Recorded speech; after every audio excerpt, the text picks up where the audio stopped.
Hello, YouTube, and welcome back to the cave. If you don't live under a rock, or if you're a nerd like me, you know that today was the big day that ticket pre-sales for Rogue One, a Star Wars story, dropped, and sadly enough, the theater here in my town, Mount Vernon, doesn't have the tickets yet for pre-sale, but you best believe that when they drop in the next few days, I'm going to be like watching my phone for when they drop so I can order my tickets for the premiere. That being said, I had some business down in Columbus today to take care of, and I met up with my good friend Cody, and we went to Barnes & Noble and looked at some stuff there. Didn't quite have what I was looking for.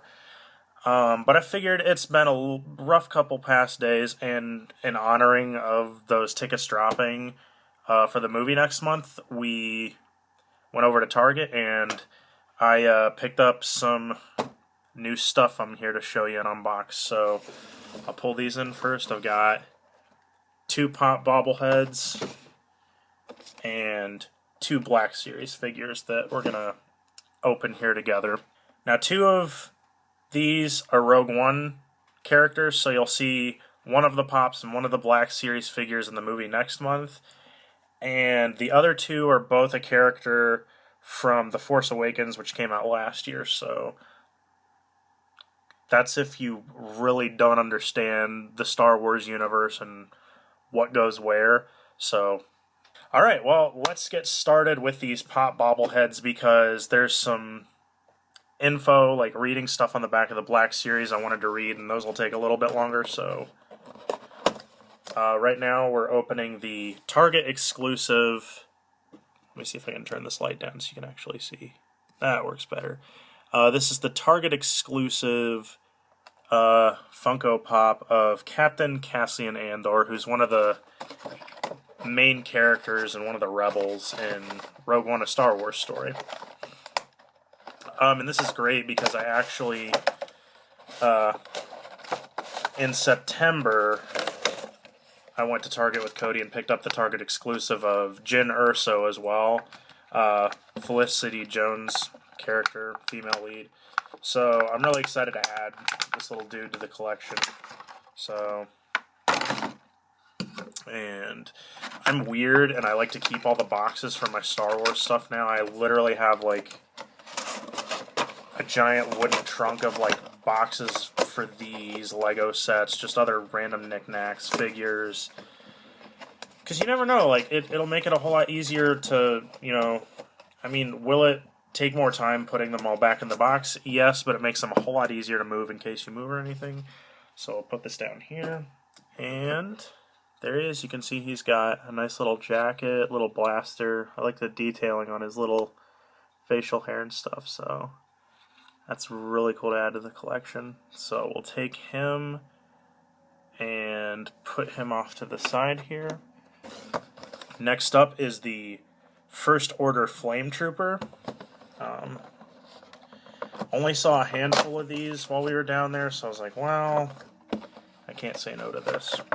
It was really a tie-up between this and the First Order Snow Trooper, but I figured I have a Stormtrooper out on my dashboard with Poe Dameron, so I figured it wouldn't hurt to get a First Order Flame Trooper. So thank goodness for jump cuts, because this is going to take a long time to put all this stuff away. And if you don't know what a jump cut is, Google it. I'm not going to explain it. Put that box down there, and let's take a look at this guy. Right off the bat, I really like the little pack he's got on his back there that connects to the flamethrower rifle. Really nice detailing compared to the regular Stormtrooper as far as the helmet goes and the little detailing on his armor. So excited to add him to the collection too. We'll set him over to the side here as well. And I'll dub over some B footage here when this is done. I am not going to go out in the cold garage to film the 2 Pops I have out there, but I will put a slow pan in here at this point while I'm rambling of my Pops, which I keep over there on my dresser, and I think this puts me up to like between 11 and 13 of them now, not including a a Dragon Ball one, which we won't talk about that now. Moving on to the Black Series figures, which I'll put in video of my Black Series figures too, because there's quite a few of those. I only have one Rogue One Black Series figure for now, which we'll get to after this Force Awakens one, but as you can see from the clip, like, I have a decent amount of characters from Force Awakens. So that being said, let's dive into these Black Series figures. This is the First Order Flame Trooper, just like the little bobblehead I just showed you. Here's the back. And on the back it says, Specialized Stormtroopers of the First Order. Flame Troopers carry incendiary weapons that can transform any battlefield into an infernal blaze. Oh, there are the scissors. Sorry about that awkward jump cut again. I couldn't find scissors or anything. Pull this guy out. I do like these boxes considerably better because they're way easier to get figures out of and put the plastic back in. So set that down there.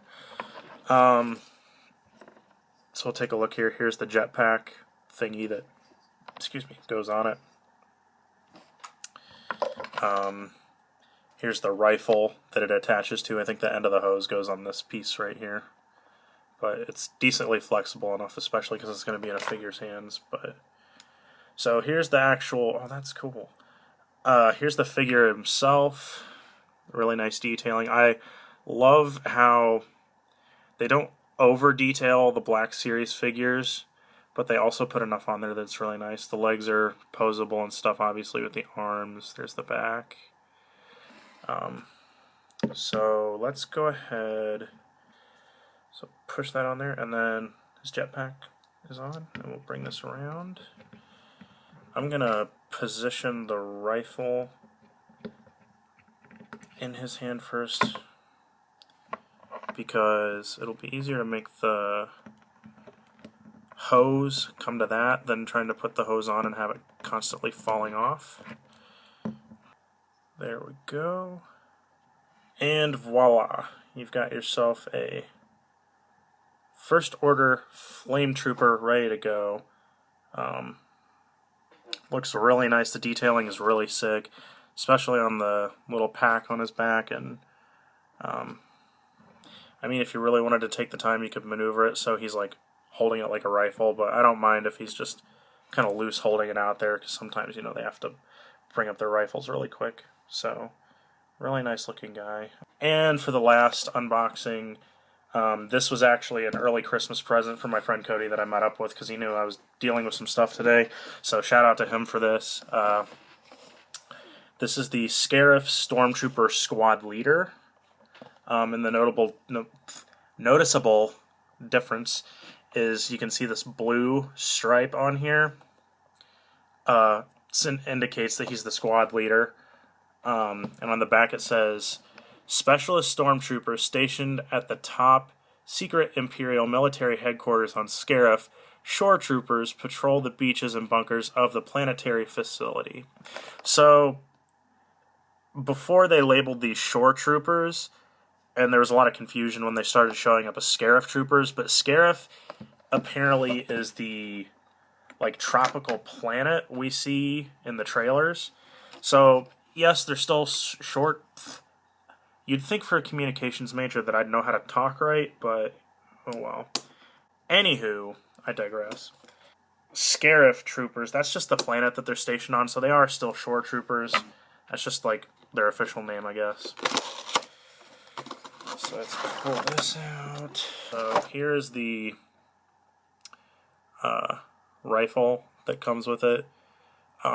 If you really know your Star Wars lore and stuff, this kind of looks a little bit similar to the blaster rifles that the clones used in Episode 3, which this takes place pretty decently after Episode 3, I'd say, because they already had the Death Star under construction at the end of 3. So this is, sorry about the noise.